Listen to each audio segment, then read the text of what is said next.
Guys, nandito na po tayo. Finally, thank God, we arrived here in Toranga safely.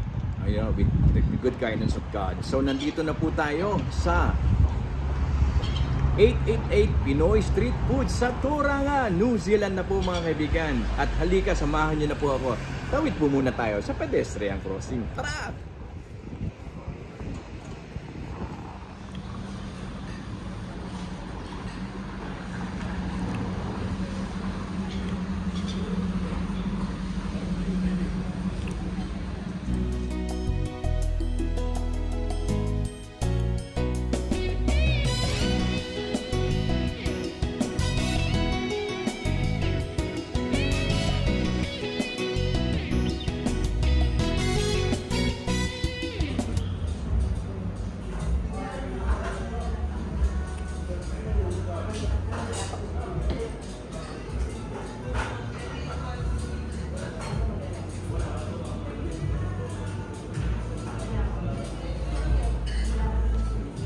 Doon sa mga binanggit ko kanina, meron po silang Filipino breakfast. Okay? So, basahin ko mga kaibigan. Ayan, no? Meron po silang rice garlic, no? Chorizo. Okay? Rice garlic rice sizzling kare-kare. Meron po silang pork sisig, pork tapa, chicharong bulaklak, lumpiang Shanghai, chicken inasal, pork belly barbecue. Nakakagutom naman mga to. Bangus na may itlog na maalat, chicharong bulaklak dinuguan, pork barbecue, lumpiang Shanghai. Ito pa, ang pinakamasarap, ang fresh lumpia, mga kaibigan. So,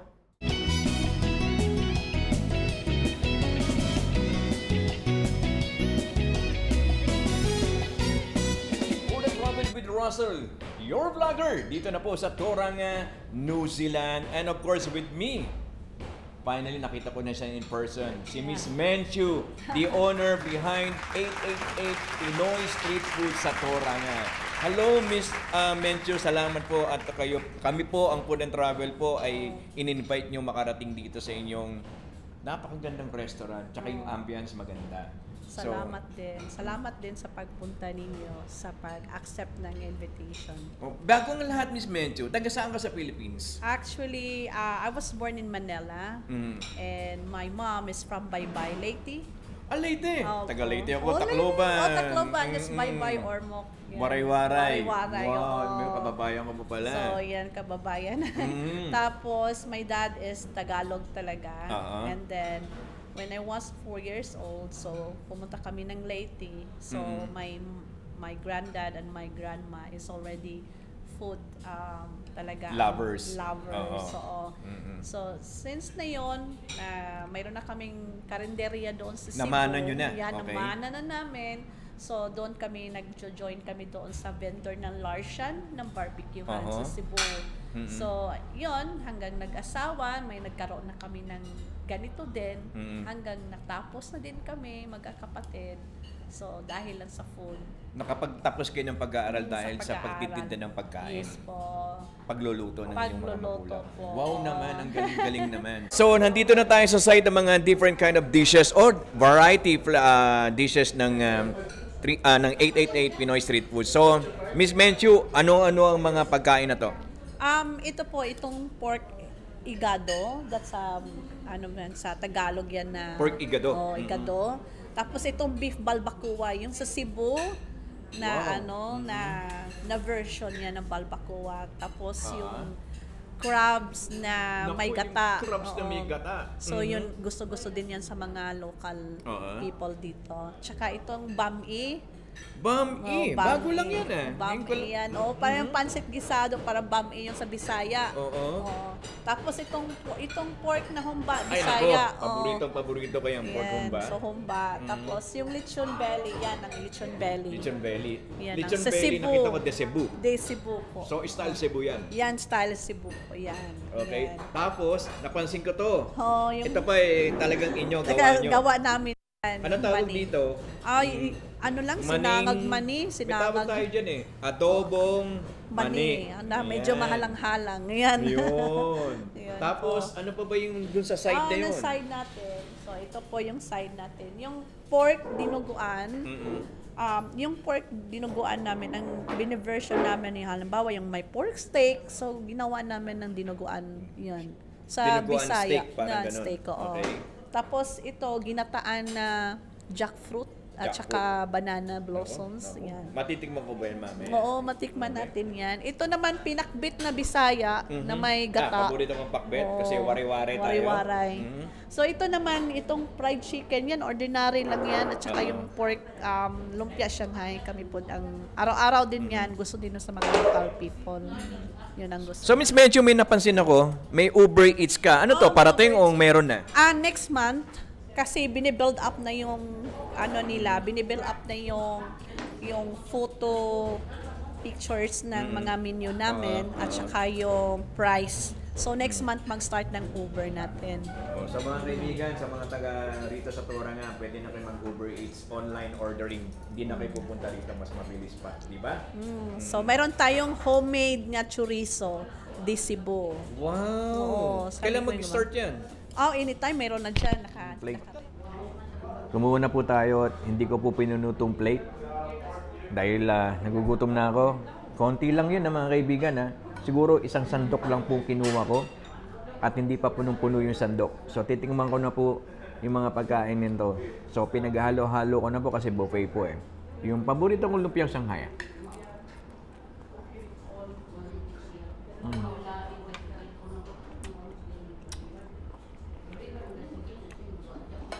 Hindi po ako mapapahiya kung i-recommend ko po itong lumpiang Shanghai nila. Masarap po. Si Miss Menchu pala kababayan ko, ware-ware din po pala sila. Bisaya. Okay? Masarap po yung lumpiang Shanghai. Tapos ito po yung dinuguan nila, yung pork dinuguan, no? Tingnan nyo.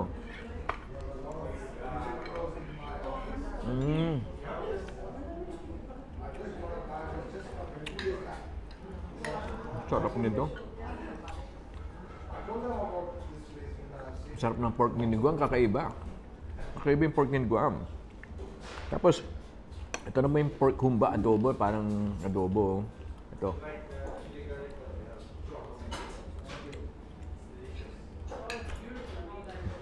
Sarap nitong pork humba. Sarap. Tapos, siyempre, yung pakbit na ginataan, nandito po. Ay, yung pakbit pala, pinakbit. Sarap. Tapos yung ginataang po ito, langka po yata ito, no? Sarap. Mga kaibigan, masarap po talaga ng mga pagkain nila. Tapos. Bisaya. Yan, ito Russell sila. Ito ang mga Ito po mga kaibigan, mga real friends ni Miss Menchu, kakusapin po namin kung ano po ang masasabi nila sa mga pagkain kanila pong tinitikman ngayon. Start po kay Tita Lorena, Lorena, ano po masasabi nyo? pinakamasarap. Pinakamasarap. Mas masarap pa sa... Worth talaga sa bayad. Yun. Sulit na sulit po, Solid Tita. talaga, oo. Kayo naman po, Tita. Si Tita po. Pa rin, very masarap. Tita Myrna, masarap Kasi pa rin po. Punta ko dito pa kasi favorito ko to. Yun. Oh. Palagi kami dito. Wow. Every weekend. Every weekend. Kasi pagkatani pa kami Pakatani. Ang Pakatani ilang oras po mula 1 dito? hour. An hour An hour. travel. Yeah. Wow, talagang pinuntahan pa nila to support si Yeah. Miss Menchu. Kayo naman po, Tita. Yeah, super sarap. Super sarap. Si Tita Marlina. Super sarap po talaga. Super sarap. Kaya, So, yun lang masabi ko. wow. So mga titas, maraming salamat po.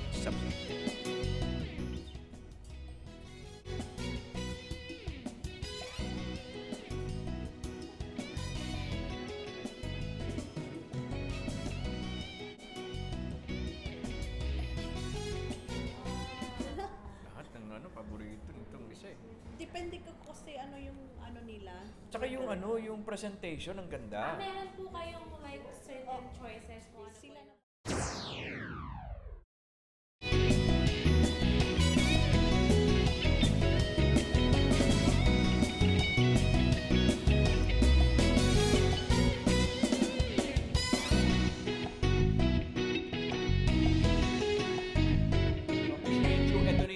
tinatawag mong Na lechon de Cebu platter.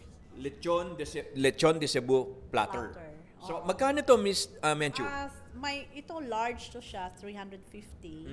And then, mayroon po tayong barbecue, mayroon na po. Depende po yung ano yung gusto nila ilalaman doon mismo sa kasi may mga different choices. Okay. Karamihan talaga mayroong barbecue, empanada, chicharon bulaklak or ito chicharon skin na na manok, chicken, palabok. Tapos may chicken konti. fried chicken. Tapos lechon. So, pwede silang may mga different different flavors. No? flavors. So, hindi lang ito. Hindi lang yan ganyan. So, depende po yung ano yung gusto nila. So, halimbawa yung palabok, pwede mong palitan ng spaghetti. Spaghetti or bami or pancit gisado or Pancit canton. Pancit Yun, canton. ayun. Oo, depende yan. So, Oo. ulitin ko, Miss Menchu, magkano uli?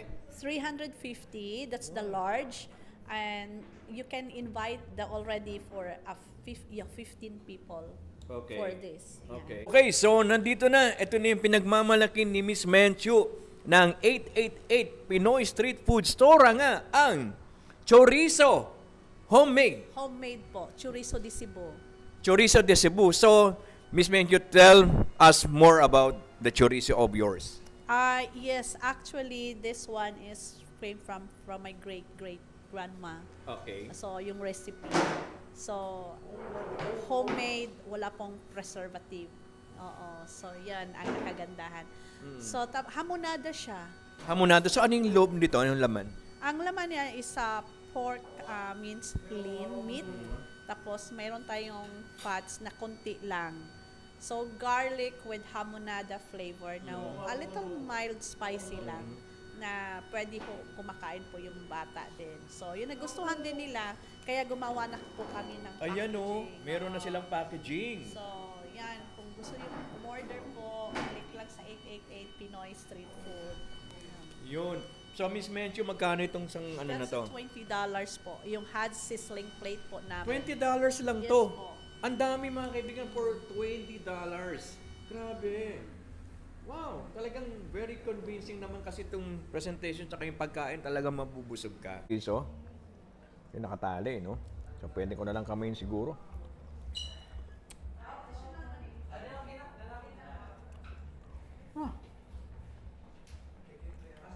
Ang sarap nito. Homemade chorizo. Wow naman. Ang sarap ha. Ang sarap nito. Guys, walang halong biro. Talagang ang sarap yung chorizo nila. Ito na.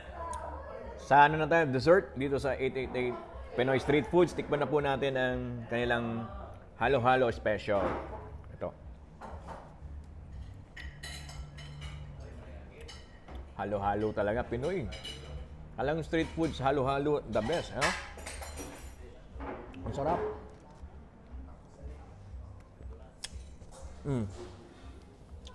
Okay, bago tayo magpaalam mga kaibigan, ng Food and Travel with Russell po ay nag-aanyaya sa inyo na pumunta po kayo doon. Pero hindi po ako mag-invite sa inyo. Hayaan na po natin na si Miss Menchu, ang owner ng 888 Pinoy Street Foods dito po sa Toranga. So go ahead, Miss Menchu. Yeah po, mga kabayan po. So, pwede po kayo magpunta po anytime. Pero mayroon po kaming schedule time. So, Sunday, 9 up to 3 o'clock. So, yung ang Sunday namin, hanggang 3 lang kami. Tapos, yung Monday, close po kami. Tuesday, Wednesday, Thursday, Friday, Saturday, 9 p.m. up to 8 p.m. po. Bukod yung Saturday, tama, 9 p.m. up to 9 a.m. up to 8 p.m. Tuloy-tuloy po yung buffet namin. Wala po yung close po. Oo. Catering service meron din. Catering service, mayroon po kami. So, any catering occasion. So, book lang kayo. 2 weeks ang booking po natin. And also, mayroon po tayong Uber Eats. Next month na po, mag-umpisa na po tayo sa Uber Eats. And then, regarding po sa breakfast natin, so mag-umpisa kami ng breakfast for 8 up to 11. May a la carte menu po tayo. Yung mga hot sizzling plate. Mayroon tayong sisig, mayroon tayong chorizo de Cebu, yung lechon kawali na kare-kare. So yun po ang ano po namin sa Hassy's Lake Place. At marami pang iba. So may pre-order din kayo, pwede din. Po. Yung lechon de Cebu, kailangan 2 days before prior na pipick up. Pwede Yun, din delivery. So Miss Menchu, address po dito sa store. The address is number 56 Devonport Road, Tauranga. So you can Google, mayroon po kayo sa Google, mayroon pa kaming Facebook page, and then my phone number 021-088-27610. Yun. So, maraming salamat sa iyo, Miss. Alright guys, for those who are not my subscribers, please do subscribe to my YouTube channel, my Facebook page. Just type Food and Travel with Russell. Click the bell for further notifications, like and share my video, and always keep watching my vlog. Again, this is Russell Shanko, your vlogger. Bye!